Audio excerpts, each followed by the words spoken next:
प्रतीत होता है हम दक्षिण की ओर पहुंच चुके हैं। मूषक जी, अब तो हम ऋषि अगस्त्य के तप स्थल के निकट ही होंगे ना? प्रभु, ऋषिवर के स्थान के जितना निकट पहुंच रहा हूँ उतना ही भयभीत हो रहा हूँ मैं। क्यों?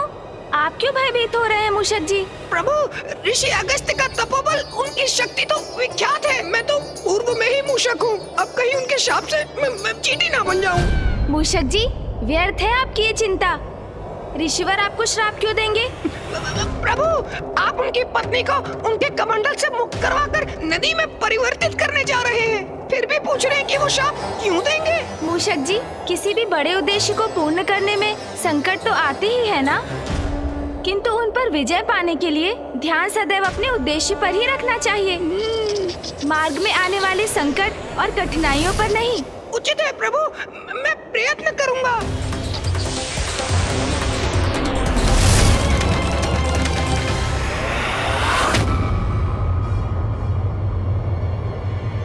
वो देखिए मूषक जी, हो रहे ऋषि अगस्त्य। प्रभु के कहने पर भी मैं भयमुक्त होकर ऋषिवर के निकट जाने का साहस ही नहीं जुटा पा रहा हूँ। मूषक जी, क्या हुआ? आपने अपनी गति धीमी क्यों कर ली? चलिए अब शीघ्र नीचे उतरिए। प्रभु, मेरा सुझाव मानिए तो आपको जो भी उपाय करना है यही ऊपर से कर लीजिए प्रभु। शीघ्रता से हमारा कार्य संपन्न भी हो जाएगा, फिर नीचे जाने की आवश्यकता ही क्या है। मूषक जी, ये क्या कह रहे हैं आप? क्या ये विचार है आपका कि मैं ऋषिवर का कमंडल उठाकर यहाँ से ओझल होकर ये कार्य संपन्न करूँगा? उत्तम, अति उत्तम योजना है प्रभु। आप ना ऋषिवर का कमंडल उठा लीजिए, अपने हाथ में लेते ही उसे पलट दीजिएगा। हो गया कार्य पूर्ण, और इस प्रकार अतिशीघ्र हमारे उद्देश्य की पूर्ति होगी, और जब तक ऋषि अगस्त्य के नेत्र खुलेंगे हम यहाँ से जा चुके होंगे प्रभु। मूषक जी, हम यहाँ चौर्य कर्म करने नहीं आए हैं। हम सर्वप्रथम ऋषि अगस्त्य को उनके तप से बाहर निकालेंगे, समझाने का प्रयास करेंगे उन्हें, और उसके लिए तो आपको सर्वप्रथम नीचे उतरना होगा। जी प्रभु। स्मरण रखिए मूषक जी, किसी अनुचित कर्म का विचार भी हमारे प्रयासों को निरर्थक कर देगा। क्षमा कीजिएगा प्रभु, मैं नीचे उतरता हूँ प्रभु।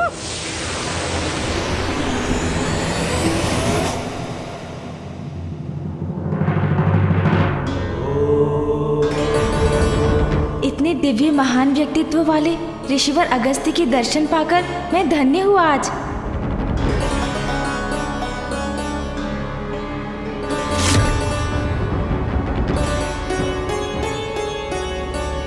पुत्र, तुम्हें कावेरी नदी को मुक्त कराना होगा ताकि इसका जल जन जन तक पहुंच सके। ऋषिवर अगस्त्य का ध्यान मुझे भंग करना ही होगा ताकि मैं संपूर्ण वन्य जीव जंतुओं, वृक्ष आदि व मनुष्यों के प्राण रक्षित कर सकूं।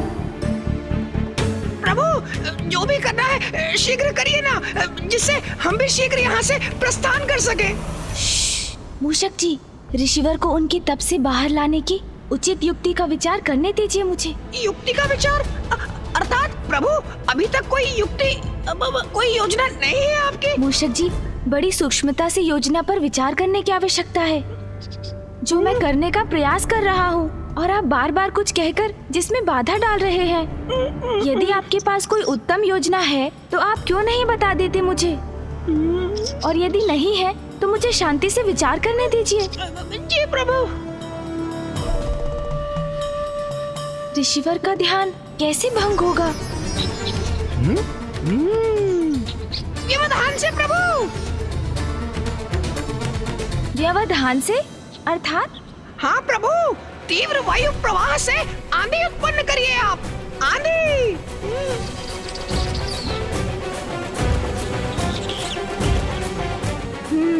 उचित है मूषक जी। जी प्रभु।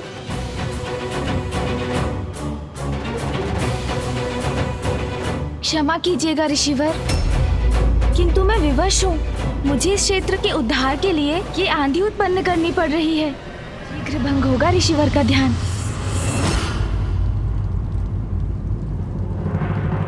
विश्वास है मुझे, गणेश सर्व समर्थ है, किंतु फिर भी मैं सशंकित हूँ। कहीं उसके साथ कुछ अप्रिय न घट जाए। गणेश का यह प्रयास सफल होने से अनेकों चिंताओं का अंत होगा। ऋषि अगस्त्य का क्रोध जागृत हुआ तो एक नवीन संकट उत्पन्न होगा।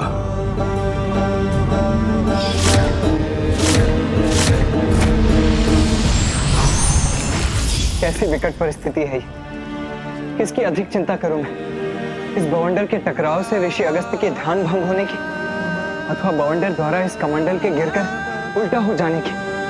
दोनों ही अवस्थाओं में गुरुदेव, ऋषि अगस्त्य कहीं क्रोध में आकर गणेश को कोई श्राप न दे बैठे। तपोबल के धनी ऋषि अगस्त्य ने यदि श्राप दिया तो वह अकाट्य होगा।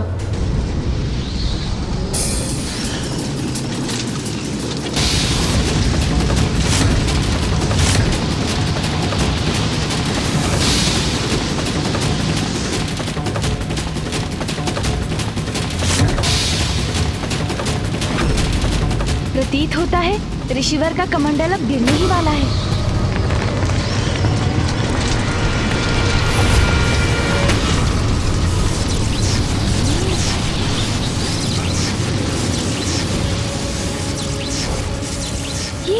ये क्या हुआ? ऋषिवर के चारों ओर स्वर्णिम सुरक्षा का घेरा कैसे उत्पन्न हो गया? ज्ञात करता हूँ।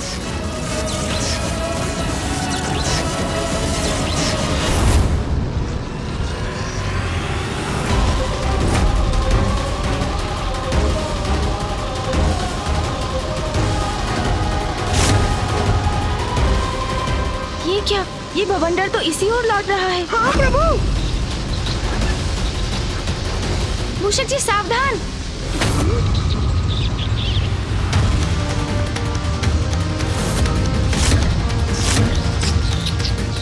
इससे रक्षित होना होगा।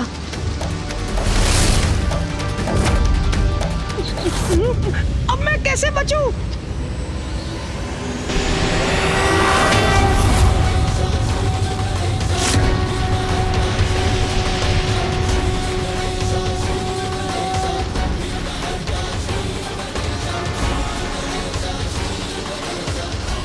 हम रक्षित हो गए प्रभु। मूषक जी अब हम सुरक्षित हैं। अब ये वायु प्रवाह तो शांत हुआ, किंतु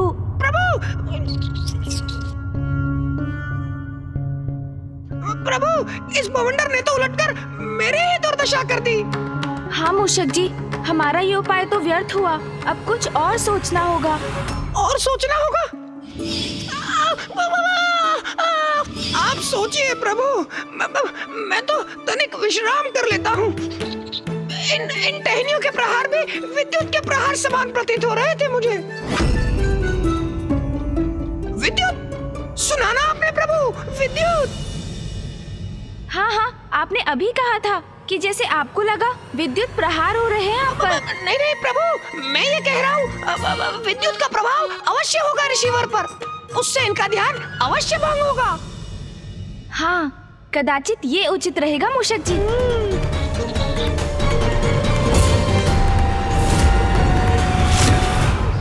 आशा है ये युक्ति कार्य करेगी।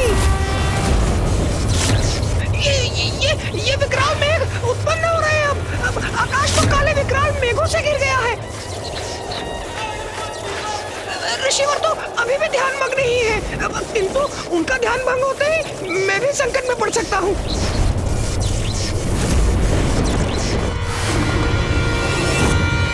ये गणेश ने ये क्या कर दिया? विद्युत के प्रहार से ऋषि अगस्त्य अवश्य क्रोधित हो जाएंगे। पुत्र गणेश, हमारी चिंता मुझे व्याकुल कर रही है।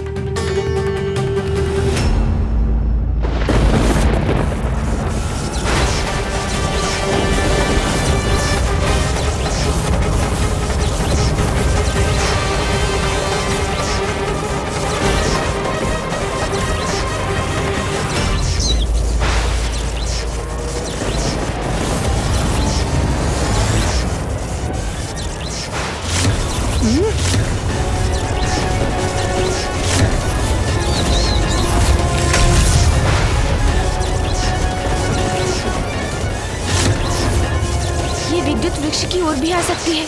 मुझे इस वृक्ष से दूर हट जाना चाहिए। ये कैसे संभव है? ये विद्युत तो मेरी ओर ही आ रही है। प्रभु, प्रभु,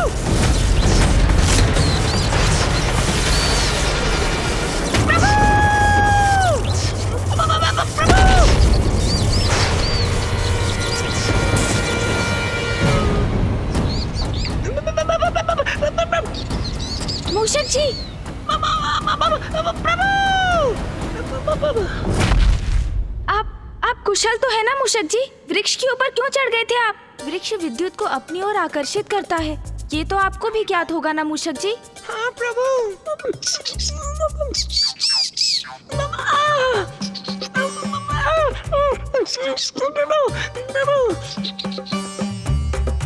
मेरा मुख, मेरा सुंदर मुख, क्या हो गया इसे? देखिए प्रभु, मेरी सुंदर मुख पर कैसी कालीमा छा गई है। मेरी सुंदरता विलीन हो गई। नहीं मूषक जी, आप तो पूर्व के समान ही दिखाई दे रहे हैं। आपको तो कुछ भी नहीं हुआ।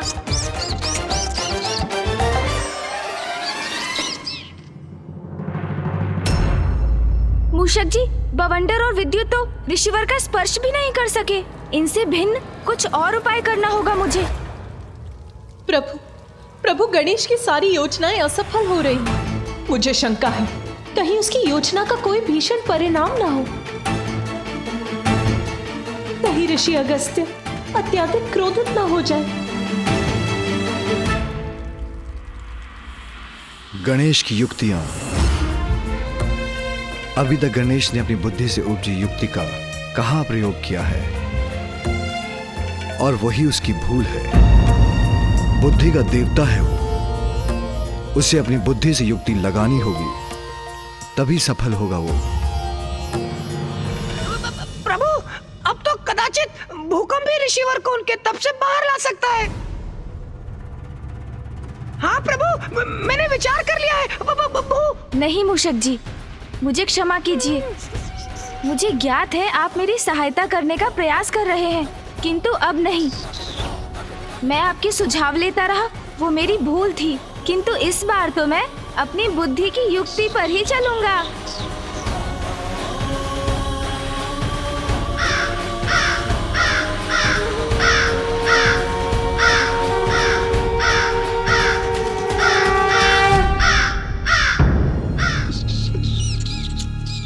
काग?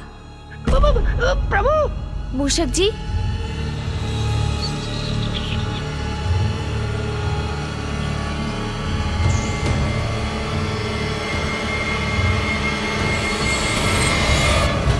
युक्ति तो मिल गई मूषक जी।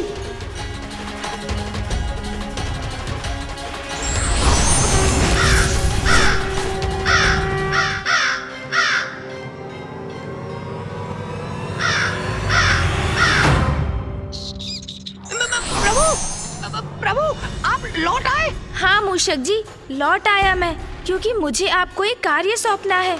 आपको यहाँ से ऋषि अगस्त्य तक धरती में सुरंग बनानी है। सुरंग का निर्माण करना है ऋषिवर तक? हाँ मूषक जी, जिससे मैं सुरंग के मार्ग से ऋषि अगस्त्य तक पहुँच सकूं। विलंब मत कीजिए आप। जैसे आपकी आज्ञा प्रभु। यदि मुझे कुछ हो जाए तो स्मरण रखिएगा कि मैंने अपने प्राण न्यौछावर कर दिए अपनी स्वामी भक्ति में। मैं हूँ ना मूषक जी, फिर क्यों चिंता कर रहे हैं आप? आपको कुछ नहीं होगा, आप शीघ्रता कीजिए, अपना कार्य आरंभ कीजिए आप। जी प्रभु।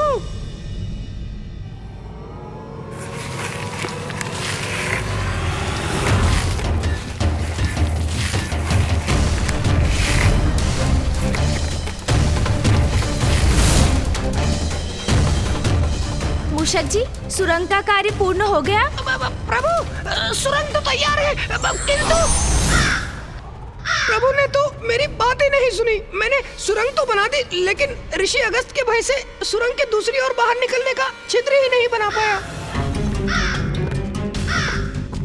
ये क्या? मूषक जी ने तो कार्य अधूरा ही छोड़ दिया। सुरंग से बाहर निकलने के लिए छिद्र मुझे ही बनाना होगा।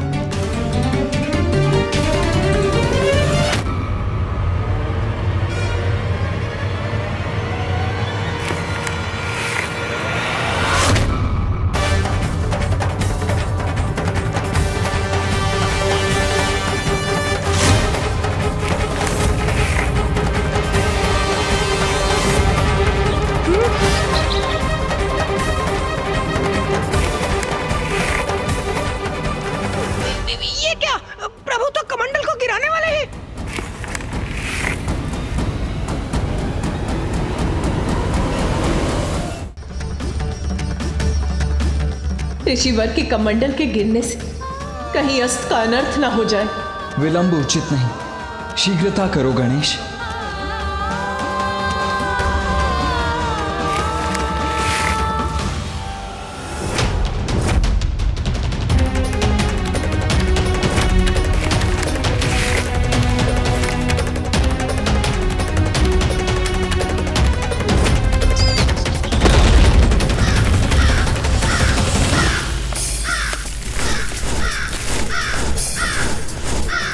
कमंडल तो पुनः स्थित हो गया।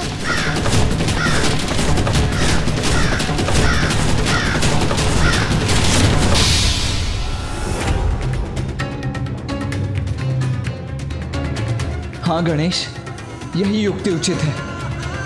अपने पंख से उलट दो कमंडल को, मुक्त कर दो मां लोपामुद्रा को।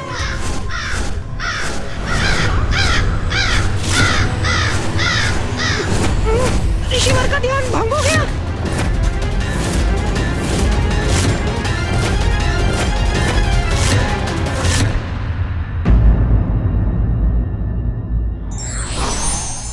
कार्य में जब तक सफलता ना मिले तब तक प्रयास करते रहना चाहिए। For more updates, subscribe to our channel, click the show links and enjoy watching the videos.